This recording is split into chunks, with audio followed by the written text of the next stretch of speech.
अस्सलाम स्टूडेंट्स, आज हम रियान पब्लिशर की बुक से रोटेशनल एंड सर्कुलर मोशन को हम डिस्कस करेंगे। और आज की जो क्लास है बैच 2 और बैच 3 की कंबाइंड क्लास है। जैसे कि बैच 2 की जो स्टूडेंट्स हैं उनका हमने रियान पब्लिशर की बुक से हमने स्टडी नहीं किया था, तो मैंने उनसे बोला था कि जो जो आपकी चीज़ें मिसिंग होंगी वो हम नेक्स्ट बैच के साथ ऐड करके आपको करवा देंगे। तो इसलिए जब भी ये रियान पब्लिशर का वो हम पढ़ेंगे तो साथ में बैच 2 की भी क्लास उससे कंबाइन हुआ करेगी, ठीक है। तो आज का सबसे पहला ये क्वेश्चन है कि जो प्लेन होता है वो 1D होता है या 2D होता है या 3D होता है। तो नारा ने बोला 2D होता सर है। प्लेन 2D होता है। 2D होता है। तो सबसे पहले आपको जो सर्कुलर मोशन है उसकी डेफिनेशन आपको आनी चाहिए। It is the motion of a body moving in a circular path और motion of a body whose distance from axis of rotation remains constant। ये सर्कुलर का मतलब क्या, सर्कल। तो इस डेफिनेशन के दो पार्ट, या आप यहाँ से लेकर इतना कर लें या यहाँ से लेकर इतना कर लें।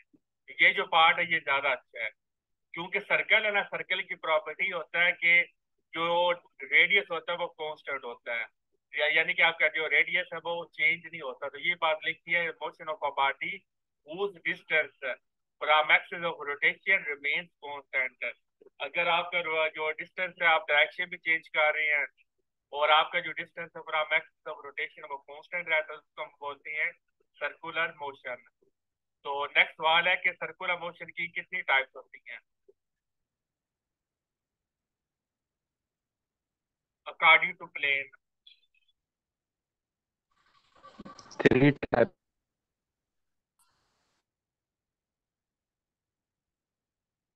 इसकी एग्जांपल है motion of satellites around the earth, motion of a car moving on a circular track, motion of stone tied with the string rotating in a circular path।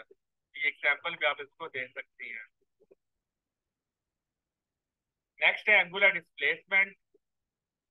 Angle subtended, subtended का मतलब होता है बनना। Angle at the centre in small interval of time or change in angle which gives the change in angular position of a body is called angular displacement. तो for example अगर आप यहाँ पर मौजूद हैं तो यहाँ पर आपने खड़े हो जाना है। खड़े होकर आपने सिर्फ अपने सर को घुमाना है। तो सर को घुमाएंगे तो बॉडी जहाँ पर आपको नजर आएगी तो वो आपका क्या होगा, आप वो बताएंगे जितना आप सर को घुमाएंगे ना, यानी कि उस उतना आप क्या क्या होगा, उसको हम बोलेंगे एंगुलर डिस्प्लेसमेंट। यानी कि आपने खुद नहीं घूमना, जिस सर को घूमना है, यानी कि जितना आप सर घुमाएंगे वो आपका एंगल होगा, उसको आप एंगुलर डिस्प्लेसमेंट बोलेंगे।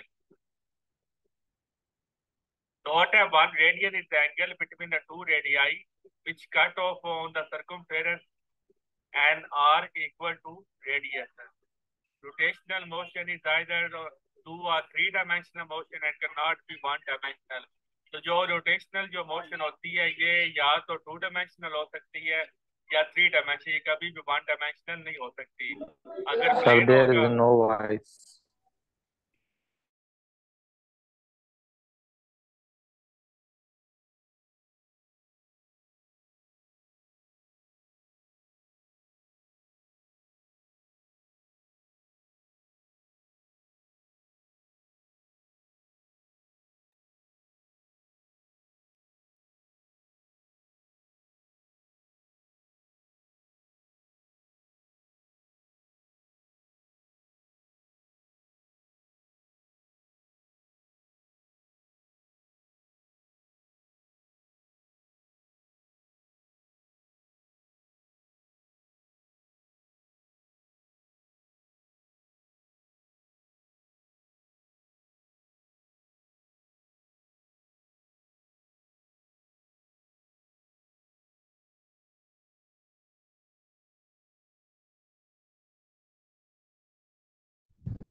आपने म्यूट किया हुआ है अपना हाँ जी। माइक।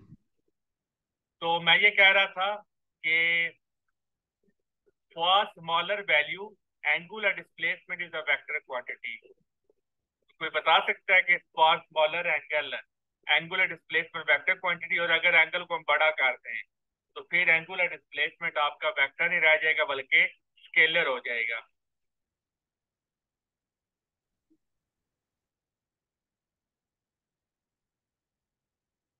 देखिए, जब हमारा एंगल स्मॉल होगा ना, तो तब हमारी एक डायरेक्शन होगी। अगर आप इसी को देख लेना, तो यहाँ से यहाँ तक आपको एक डायरेक्शन मिलेगी।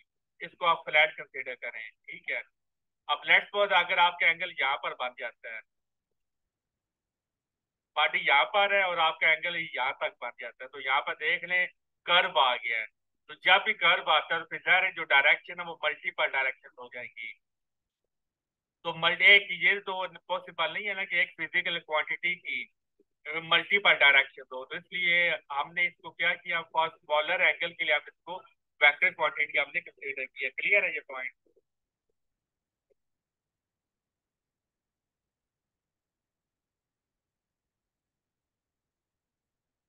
For large angular displacement is not vector because it does not obey the vector laws such as commutative law। तो ये आप टेक्निकल आंसर यानी कि जो टेक्निकल जुबान है उसमें आप ये आंसर दे सकते हैं कि क्योंकि ये वेक्टर लॉज को obey नहीं करेगा, लिहाजा ये हमारा क्या होगा, ये हमारा स्केलर बन जाएगा, ये हमारा फिर तब एंगू वेक्टर नहीं देगा। आसान सा आंसर है और टेक्निकल आंसर है। लेकिन बच्चों को समझाने के लिए आप जो मैंने एग्जांपल दी वो आप ये वाली दे सकते हैं, क्योंकि बच्चों को तो ये समझ में नहीं आना। तो बच्चों को आप ये एग्जांपल दे सकते हैं, यहाँ पर मल्टीपल डायरेक्शन हो सकती हैं, इसलिए हम क्या करते हैं, फॉर स्मॉलर एंगल हम लेते हैं। क्यों ओबे नहीं करता, एनी रीजन? देखिए, ये रीजन मैंने आपको बता दी नताशा कि जब आप यहाँ से यहाँ एंगल लार्ज करते हैं ना, तब उसकी मल्टीपल डायरेक्शन आ जाती हैं। तो जब मल्टीपल डायरेक्शन आती है तो ये एक फिजिकल क्वांटिटी एक ही डायरेक्शन होती है। मल्टीपल डायरेक्शन तो पॉसिबल नहीं है ना, ये तो नहीं होगी कभी ये होगी कभी ये होगी कभी ये होगी। इस वजह से इसको हम फॉर लार्जर एंगल हम इसको वो वेक्टर कंसीडर नहीं करते। क्लियर है नताशा?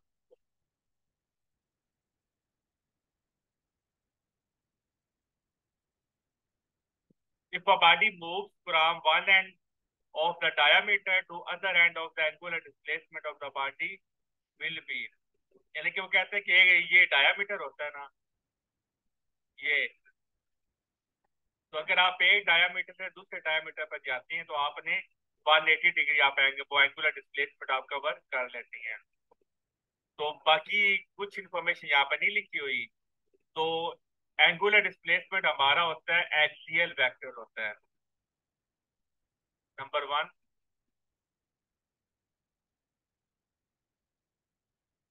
Number 2, SIDO vector. तो इसको आप सीडो वेक्टर भी बोलते हैं।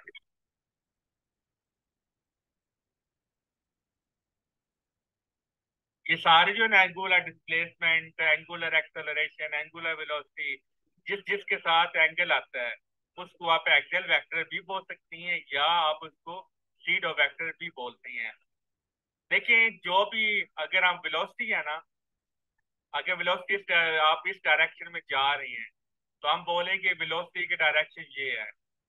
अगर आप इस डायरेक्शन में फोर्स लगाते हैं तो हम बोलेंगे फोर्स की डायरेक्शन ये है। यानी कि जो रियल वेक्टर होते हैं ना, वहां पर आप जो वेक्टर फिजिकल क्वांटिटी होती है उसी डायरेक्शन में एक्ट भी करती है, रियल में काम हो रहा होता है। अगर आप बोले ना कि जी लेफ्ट से राइट वो कार जा रही है, वो रियल में जा रही है, ठीक है। अब अगर इसको देख लें, पार्टी सिर्फ यहाँ से यहाँ तक गई है, पार्टी यहाँ से या यहाँ से उसने मूव नहीं किया। तो ये हमने एरर वो HRK भी हमने पढ़ा था कि जस्ट हम ना इसको क्या वो करते हैं कि रियल में वहां पर पार्टी मूव नहीं करती, तो इसलिए हम इनको नाम क्या देते हैं, सीडो वेक्टर का नाम बोलते हैं। ये भी पॉइंट क्लियर है? जितने भी आपकी एंगुलर डिस्प्लेसमेंट हो गया, एंगुलर वेलोसिटी, एंगुलर एक्सेलरेशन, ये सारे जो वेक्टर हैं, एंगुलर टॉर्क वगैरह वगैरह, ये सारे के सारे इनको आप एक्सियल वेक्टर इसलिए बोलते हैं क्योंकि इनकी direction along the axis of rotation होती है, या आप इनको सीडो वेक्टर भी बोलते हैं। क्लियर है? क्योंकि आप देखें रियलिटी पार्टी तो कहीं और मूव कर रही होती है, लेकिन आप बोलते हैं कि इसकी direction along the axis of rotation है, हालांकि रियलिटी तो यहाँ पर पार्टी मूव नहीं कर रहे होते। नताशा आप सीडो वेक्टर का नाम यूज करेंगे क्योंकि ये जो वर्ड है ना, यूज हम बोलते हैं ना टेक्निकल लैंग्वेज, तो उससे वो आपने यूज करनी होती है, ठीक है। वो किसका मीनिंग इमेजिनेटिव ही होता है, लेकिन आपने सीडो वेक्टर का कंसेप्ट ही यूज करना है। कुछ वर्ड ऐसे सर हैं अगर बॉडी जी। सर अगर बॉडी 360 एंगल कवर कर रही हो तो हम वहां पे एंगुलर डिस्प्लेसमेंट मैक्सिमम कहेंगे या जीरो? एंगुलर डिस्प्लेसमेंट वो फिर जीरो हो जाएगा, जहां से बॉडी चली थी वहां पर बॉडी दूसरा आ गई। डिस्प्लेसमेंट की डेफिनेशन तो वो नहीं ठीक है। बदलेगी।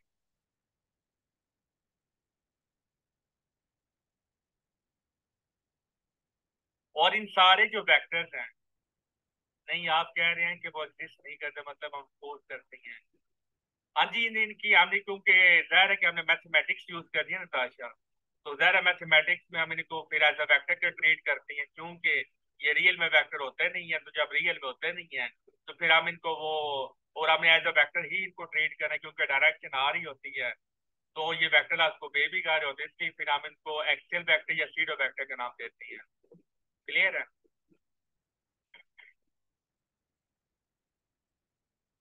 जितने भी वेक्टर्स होते हैं उन सब की डायरेक्शन आपने वो राइट हैंड रूल से ही आप मालूम कर सकते हैं। Direction of angular displacement is along the axis of rotation and it is determined by right hand rule. Rotate fingers in the direction of rotation while keeping the thumb erect, then thumb indicates the direction of angular displacement. अब देखिए मजे की बात यह है कि thumb आपका इस डायरेक्शन में जा रहा है, तो क्या बॉडी ने इस डायरेक्शन में मूव किया है? बॉडी ने तो मूव यहाँ से यहाँ तक किया है, लेकिन आपके जो थंब है वो आपके ये बता रहे थे इस डायरेक्शन में पार्टी तो मूव की ही नहीं है, तो यही रीजन है इनको आप सीडो वेक्टर का नाम देते हैं। और इसकी डायरेक्शन हमेशा परपेंडिकुलर टू द प्लेन होती है। आप देख सकते हैं ये प्लेन है ना, तो ये थंब इसके परपेंडिकुलर होता है, तो ऑलवेज इनकी डायरेक्शन हमेशा परपेंडिकुलर टू द प्लेन होती है। ये हम हेलिडे रेसलिंग क्रेन में हम ये पॉइंट कर चुके हैं। क्लियर है? अब जो स्टूडेंट्स रेगुलर लेक्चर नहीं लेते वो अपना नुकसान खुद क्लियर करते है हैं। सर। मैंने आपको बोला भी था कि हाईलाइट रेजनिंग करें एक ऐसी बुक है, उसको आपने लाजमी हर हाल में पढ़ना। अगर आप फिजिक्स में अच्छा करना चाहते हैं तो आपको उसको लाजमी पढ़ना पड़ेगा। अगर आप नहीं पढ़ते, बाकी बुक्स वो रट्टे मारते रहती हैं, तो फिर आपकी अपने टाइम आपने वेस्ट करना है। अच्छी बुक जब आप पढ़ लेती हैं, अगर आप वो जिन्होंने लेक्चरार की जॉब जिन्होंने हासिल की है ना, अगर आप उनके आपको ट्रेंड चल पड़ा कि उनके इंटरव्यू भी आप वो इशू आते हैं, तो जिन्हें कहीं किसी का आप इंटरव्यू सुने ना, तो वो आपको एचआर के वो जो भी फेमस बुक्स हैं वो लाजमी बोलेगा कि मैंने इसको खुद पढ़ा है। तो हम तो आपको ये फैसिलिटेट कर रहे हैं कि हम आपको खुद पढ़ा रहे हैं। हालांकि मेरा नहीं ख्याल कि कोई और अकेडमी सर आपको पढ़ा रही है। पहले एचआर के केमिस्ट्री की वो इंपॉर्टेंट पॉइंट्स के नोट्स आपको बना के दे, फिर उसके सोल्यूशन बना के दे। अब का लेक्चर इसलिए नहीं हो सका क्योंकि हम फोर्स एंड मोशन केमिस्ट्री बना रहे हैं, तो उस पर जाहिर है कि कोई आसान काम तो होता नहीं, बड़ी मेहनत होती है, क्योंकि वर्ड फॉर्म में हमने लिखना होता है, उसमें फिर हमें वो मैं सिंपल्स को भी यूज करना पड़ता है। कोशिश हमारी यही होती है कि ज्यादा से ज्यादा उसको बेहतर वो फॉर्म में ला सके। हम इतने एक्सपर्ट नहीं हैं, लेकिन फिर भी कोशिश ये करते हैं कि अच्छी फॉर्म में वो आपको मिल जाए ताकि आपको समझ आ जाए। तो इसलिए का लेक्चर भी नहीं हो सका, तो यही वजह है कि एचआर के बहुत ज्यादा मेहनत डिमांड करती है। वो सारी मेहनत हम खुद कर रहे हैं, लेकिन आप फिर भी देख लें क्लास में स्टूडेंट्स बहुत कम होते हैं, नॉन सीरियसनेस बहुत ज्यादा है। फिर आप स्टूडेंट्स कंप्लेन करते हैं कि जी फ्री में हमें कोई पढ़ाता नहीं है, तो जब आपको फ्री में पढ़ाना शुरू करे तो उसको आप इस तरह इग्नोर कर देते हैं। खैर, नेक्स्ट टाइम मैंने आपको बताया था कि जब सर्कुलर मोशन होती है, सर्कुलर मोशन में आपकी दो तरह की मोशन होती है, एक फॉरवर्ड मोशन होती है और एक आपकी कर्व मोशन होती है, यानी कि सर्कुलर मोशन होती है। तो सर्कुलर मोशन में आपने रिलेशनशिप लाजमी पढ़ना होता है, लीनियर और एंगुलर डिस्प्लेसमेंट। एस हमारा लीनियर है और थीटा हमारा क्या है, एंगुलर है, और आर हमारा क्या, रेडियस है। जो भी आप फिजिकल क्वांटिटी पढ़ेंगे उसका आप लीनियर मोशन के साथ आप लाजमी उसको रिलेट करेंगे। इंटरव्यू में आपसे पूछ सकते हैं कि रिलेट क्यों करते हैं, तो आप बोलेंगे क्योंकि दो motion he at a time हो रही होती हैं। जैसे ही आप सेंटीमीटर फोर्स देना बंद करेंगे तो ये वाली मोशन खत्म हो जाएगी, और ये वाली मोशन जो पहले हो रही थी वो फिर आगे प्रोसीड करना शुरू कर देगी due to inertia. Circular motion की टाइप एग्जांपल बता दें। मैं बस इसकी डिफरेंट टाइप्स होती हैं। मैं कुछ और क्वेश्चन करना चाह रहा था, तो इसलिए वो फिर मेरे माइंड में बात आ गई, तो इसलिए फिर मैं इसको आंसर नहीं किया। इसकी डिफरेंट टाइप्स होती हैं। आप प्रोजेक्टाइल मोशन देख सकती हैं, सर्कुलर मोशन आप देख लें, आगे सर्कुलर, फिर हॉरिजॉन्टल सर्कुलर मोशन है, वर्टिकल सर्कुलर मोशन है, ये सारी हैं।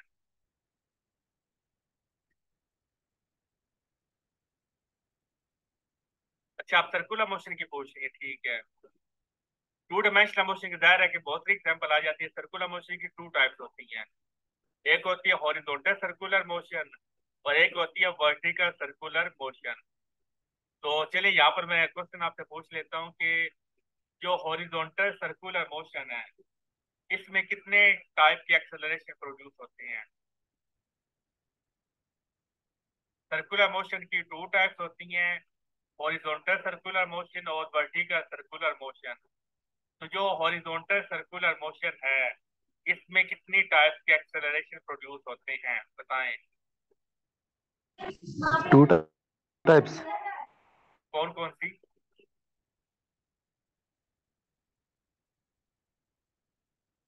नाम भी बता दीजिए। सर एक टेंजेंशियल एक्सेलरेशन और एक सेंट्रीपिटल एक्सेलरेशन। नहीं, ऐसा नहीं। अहमद बोल रहा थ्री, नो। दो आंसर आए हैं, दोनों ही गलत है।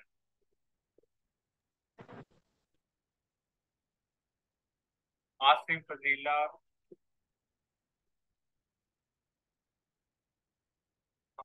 मरियम, महविश, नताशा, सुनहरा। नेट एक्सेलरेशन है, सेंटीमीटर एक्सेलरेशन। आसिम ने सही आंसर दिया है। नहीं, सुनहरा टेंजेंशियल नहीं होता हॉरिजॉन्टल में। देखिए, जो हॉरिजॉन्टल सर्कुलर मोशन होती है, वो कांस्टेंट मोशन होती है। वो कांस्टेंट मोशन हो भी सकती है, नहीं भी हो सकती। ठीक है। हॉरिजॉन्टल सर्कुलर मोशन कांस्टेंट हो भी सकती है, नहीं भी हो सकती। ठीक है। तो मैंने आपसे पूछा था कितनी टाइप के एक्सेलरेशन होते हैं।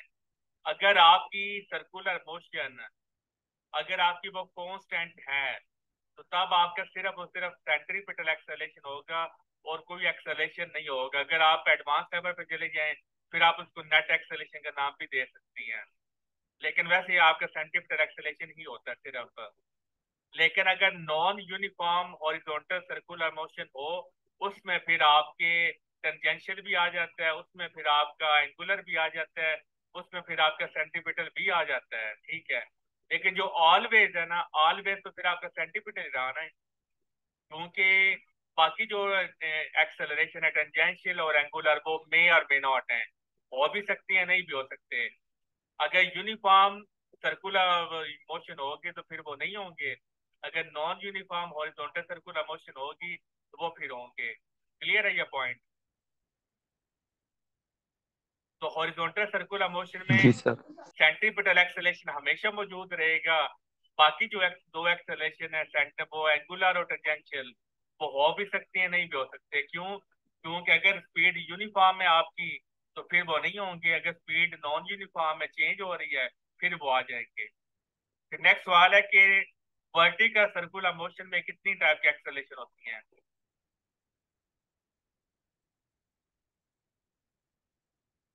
वर्टिकल सर्कुलर मोशन में कितनी टाइप के एक्सेलरेशन होते हैं?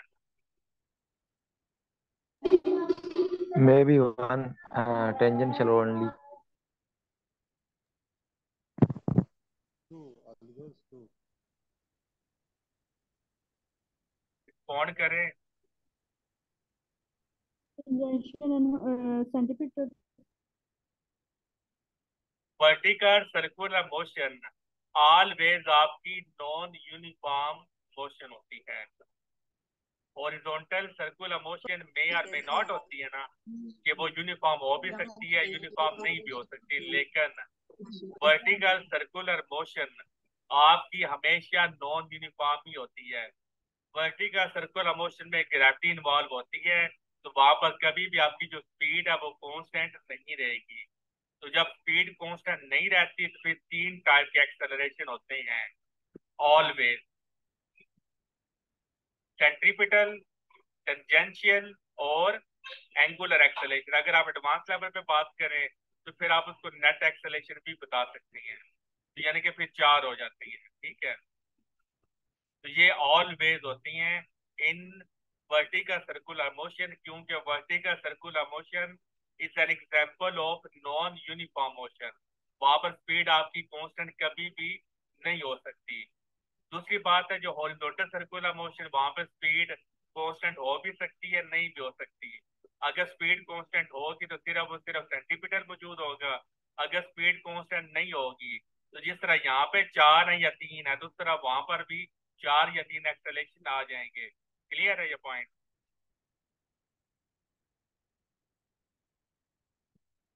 नेट एक्सेलेरेशन जाहिर है कि आपका जो नेट आपने लेना है सेंट्रीपिटल का और टेंजेंशियल का, क्योंकि दो एक्सेलेरेशन परफॉर्म हो रही होती है नासिम अहमद, तो इसलिए फिर आप उनका नेट एक्सेलेरेशन लेती हैं। उसका फॉर्मूला ये होता है a net is equal to a centripetal. Any practical example of these two types. तो देखिए नताशा, अगर आप ये जो है ना पत्थर, उसको बांध कर अगर आप इस डायरेक्शन में मूव करवाती हैं तो ये एग्जांपल हो जाएगी हॉरिजॉन्टल सर्कुलर मोशन की। अगर आप पत्थर को इस तरह डायरेक्शन में मूव करवाती हैं तो ये एग्जांपल हो जाएगी वर्टिकल सर्कुलर मोशन की। क्लियर है? पत्थर को आप इस तरह भी घुमा सकते हैं और आप ऐसे भी घुमा सकते हैं। अगर आप ऐसे घुमाएंगे तो आप खुद फील करेंगे यहाँ पर जो स्पीड है वो कांस्टेंट ही रहती, क्योंकि यहाँ पर ग्रेविटी इन्वॉल्व हो। यहाँ पर हाइट कुछ और है, यहाँ पे हाइट कुछ और है, यहाँ पर हाइट मैक्सिमम है। बाकी आप कोई और सवाल है तो पूछ लें, इसमें और भी बड़े सवाल बनते हैं। ये जो फार्मूला आपने तब यूज करना है जब आपका जो थीटा है उसकी वैल्यू रेडियन में होगी, तो ये न्यूमेरिकल करते वक्त आपने इसका ध्यान रखना है। हॉरिजॉन्टल में ग्रेविटी सेम है ना नताशा, क्योंकि जितनी हाइट यहाँ पर है उतनी हाइट यहाँ पर भी होगी, उतनी हाइट यहाँ पर भी होगी, हर जगह सेम होगी। तो इसलिए यहाँ पर फिर ग्रेविटी का जो इफेक्ट है वो हर जगह सेम है, तो इसलिए फिर हर जगह स्पीड सेम होगी। सही मुल्ला, ये ध्यान पब्लिशर की बुक है और ये आपको मिल जाएगी। ठीक है, ये चैप्टर आपसे शेयर कर दिया जाएगा।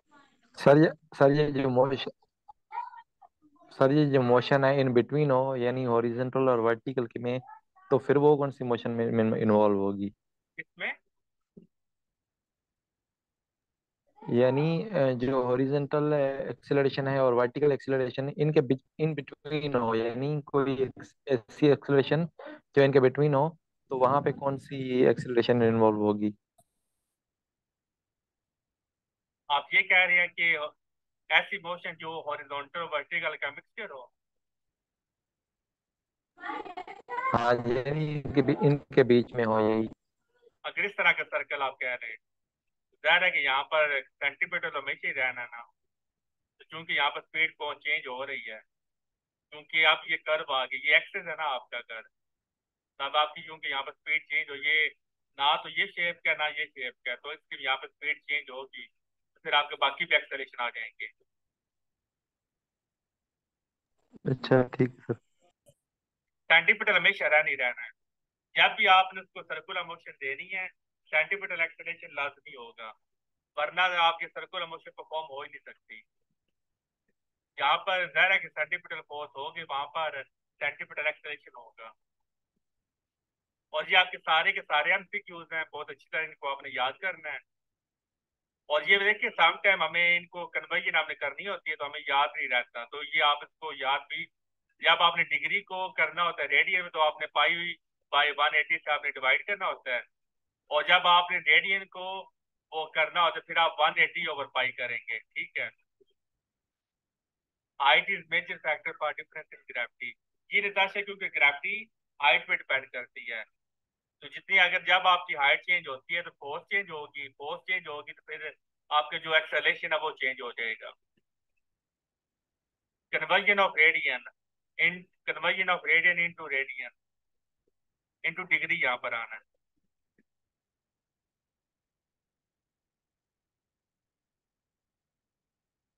तो जब आपने डिग्री से रेडियन में जाना है तो पाई बाय 180 से मल्टीप्लाई करना है। जब आपने रेडियन से डिग्री में जाना है तो 180/पाई होगा। 1 रेवोल्यूशन, ये सारे के सारे एमसीक्यू पेपर में आए हुए हैं, बहुत अच्छी तरह से इनको याद करना है। बार बार पढ़ते रहेंगे तो याद होते जाएंगे, ठीक है।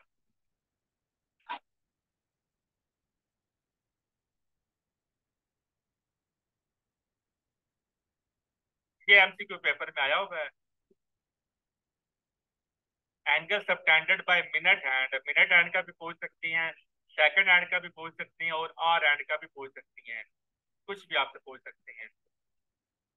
तो angle subtended by minute hand of the clock in 15 minutes, तो या क्लॉक बना लें तो 15 मिनट्स में आपके जो मिनट हैंड वाली सुई हो वो यहाँ पर आ जाएगी। तो यानी कि वो एंगल कितना बना रही है, 90 डिग्री। यहाँ से चली थी और यहाँ पे आके रुक गई है, तो एंगल आपका 90 डिग्री होगा। तो 90 डिग्री को आप किस में कन्वर्ट कर लें, क्योंकि आंसर आपको रेडियन में पूछा, तो फिर आपका एंगल कितना होगा, पाई/2 रेडियन होगा।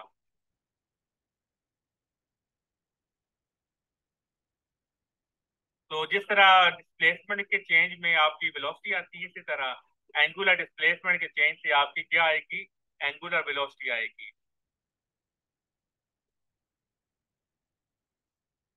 अच्छा, कोई एंगुलर वेलोसिटी की डायमेंशन क्या होती है?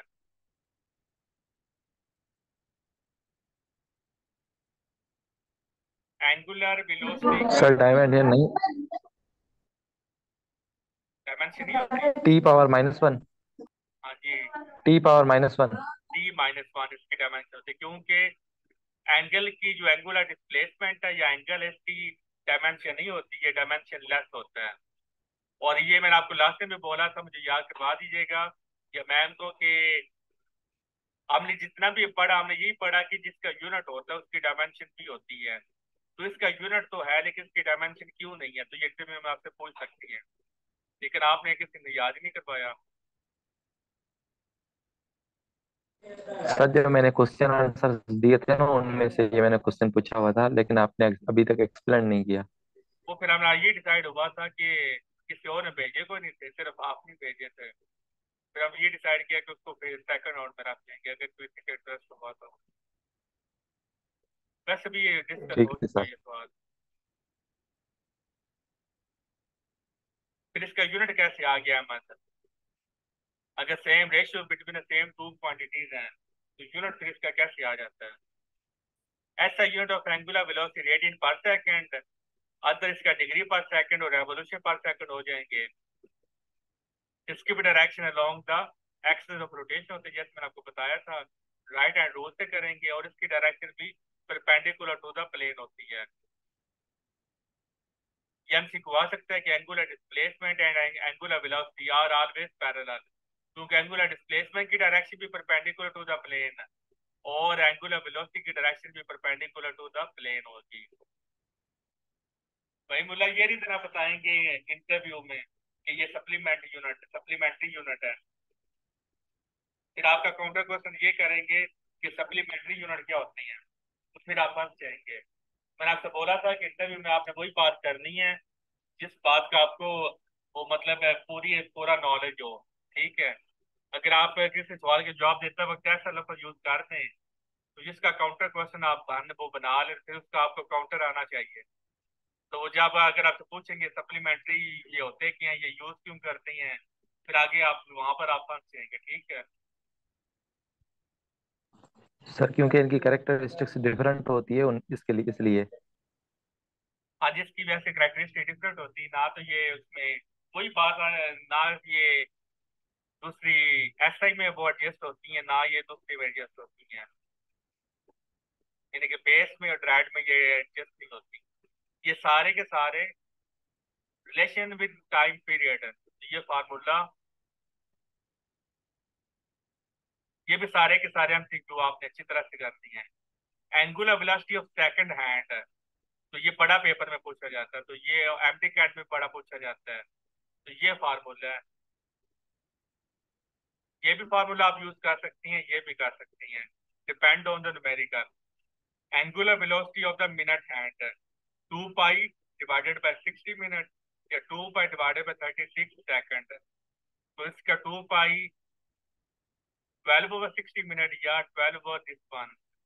एंगुलर वेलोसिटी ऑफ अर्थ, ये भी पेपर में आया हुआ है। अर्थ है ना around its own axis. Own axis का मतलब है दिन रात ओन एक्सिस पे बनती हैं, इसलिए यहाँ पर हमने 1 डे यूज की है। अराउंड द सन, क्योंकि सन में 365 डे होती हैं, तो आप इसको 1 ईयर भी कह सकती हैं, फिर आगे 365 डेज भी कर, यानी कि आगे डिपेंड करता है न्यूमेरिकल पे, फिर 365 डेज भी आप उसको बोल सकती हैं। फिर आप इसको आगे मजीद आप इसको छोटे यूनिट में कन्वर्ट कर सकती हैं। आवर्स में अगर आपसे पूछती हैं, मंथ में पूछती हैं, या फिर आपके सेकंड में पूछती हैं, फिर आप इसको 365 के मुताबिक आपने कन्वर्ट कर लेना है। ये फार्मूले बहुत इंपॉर्टेंट हैं।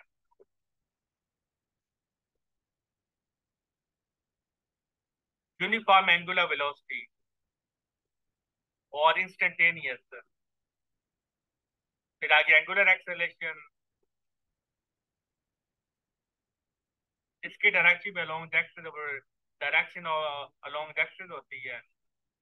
Linear acceleration is caused by force, similarly angular acceleration is caused by the torque। जो काम लीनियर मोशन में फोर्स करती है वही काम एंगुलर मोशन में टॉर्क करता है, तो torque is the analogous to force.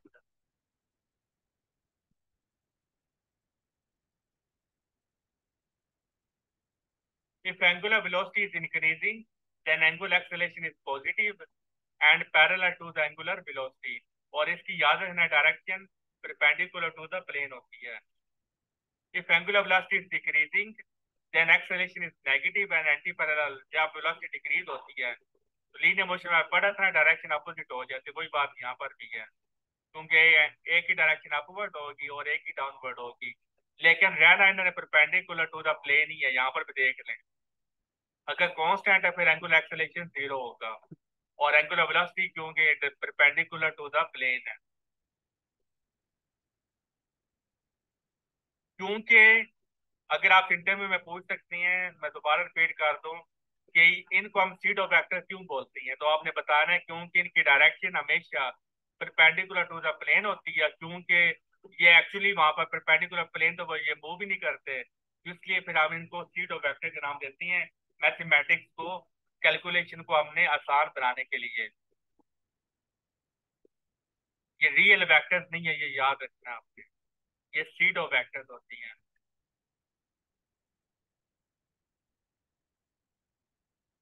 Tangential acceleration, अच्छा बताए टेंजेंशियल एक्सेलरेशन क्यों प्रोड्यूस होता है?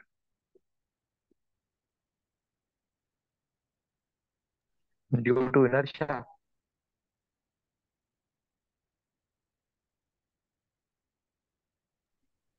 due to change in direction। Direction से तो सेंट्रीपिटल होता है। Due to change in speed, जब स्पीड चेंज होती है फिर आपका टेंजेंशियल एक्सेलरेशन आता है। जहाँ पर टेंजेंशियल एक्सेलरेशन होगा वहां पर आपका एंगुलर एक्सेलरेशन भी होगा। तो लेक्चर में लेस देन 1 मिनट रह गए हैं, तो 10 मिनट के बाद क्योंकि जूम की पॉलिसी है तो फिर हम वो क्लास रखेंगे 9:15 पर आपकी सेकंड सेशन होगा। आज हम इसको खत्म करेंगे रियान पब्लिशर के। अगर आपने आज नहीं पढ़ना तो फिर ग्रुप में बता दें, कल पढ़ना है तो ग्रुप में बता दें, अगर अभी पढ़ना है तो अभी कर दें, ठीक है।